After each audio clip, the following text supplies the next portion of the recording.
नया विचार। प्लास्टिक निर्मूलन के लिए किताब लिखी है नई सोच नया विचार। उसमें पॉलीथीन, ई कचरा और अन्य कचरे का उपयोग बताया है मैंने। यानी ये अपने शिक्षक लोगों की तरफ से साधन तक पहुंचना चाहिए। इसके लिए मैंने शिक्षक संक्रमण में लेख भी छपाया था और ये लेख जून 2014 में प्रकाशित हुआ है, लेकिन अभी तक इसको रिस्पॉन्स नहीं मिला है। तो मेरी ऐसी अपेक्षा है कि आप लोग मेरी सहायता करेंगे और शिक्षक विभाग तक ये यानी जानकारी पहुंचाएंगे।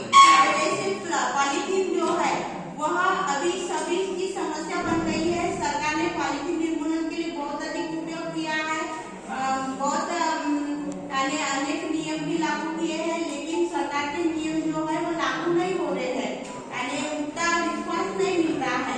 जगह जगह पॉलीथीन के कचरे के कारण जानवर उसको खा रहे हैं, जिसके कारण जानवरों की मृत्यु हो रही है, प्राणियों की मृत्यु हो रही है। तो मेरी ऐसी सोच है कि यदि शासन मानव उपयोग की गई पॉलीथीन को खरीदती है, उपयोग की गई पॉलीथीन को टीचर के रूप में खरीदती है और गांव के बाहर यदि गड्ढा खोदकर उसमें दफनाती है, तो वो जो निरुपयोगी पॉलीथीन है वो कुछ समय के बाद में उपयोगी खनिज के रूप में या कोई अन्य नए पदार्थ के रूप में रूपांतरित हो सकती है, क्योंकि पृथ्वी माता में बहुत अधिक शक्ति है।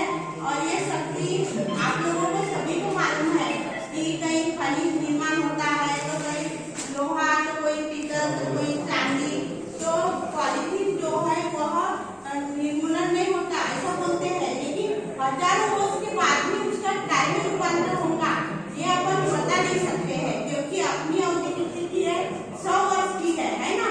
मानव की अवधि कितनी वर्ष की है 100 वर्ष की है। और पृथ्वी माता के गर्भ में जैसे जैसे हम अंदर जाते हैं तो पृथ्वी माता के गर्भ में उष्णता बढ़ती जाती है, तो पॉलीथीन का एक नए पदार्थ के रूप में क्या कर सकती है, रूपांतरण कर सकती है, और वो कुछ वर्ष के बाद में मानव के उपयोग में आ सकते हैं। क्योंकि देखो भूकंप आता है तो भूकंप में प्राणी वगैरह सब कुछ दब जाते हैं, तो उनका रूपांतरण खनिजों में निर्मित होता है, ऐसा अपन किताब में पढ़ते हैं। तो पॉलीथीन का यदि पॉलीथीन निरुपयोगी कचरा जो है, ये कचरा अभी कचरे का रूपांतरण क्या हो रहा है, बढ़ रहा है। तो इन सबको यदि निरुपयोगी जो कचरा है उसको यदि खाली गड्ढे में दफनाया जाए, तो बहुत सारी इतनी सारी जगह खराब होने की जगह पे एक छोटे से बिंदु में गड्ढा काटकर यदि हम दफनाते हैं, तो हमारी पूरी पृथ्वी क्या हो जाती है, साफ हो जाती है। जैसे दिल्ली, नागपुर, मुंबई जैसे शहरों में बड़े बड़े पर्वतों के ढक निर्माण हुए हैं कचरों के।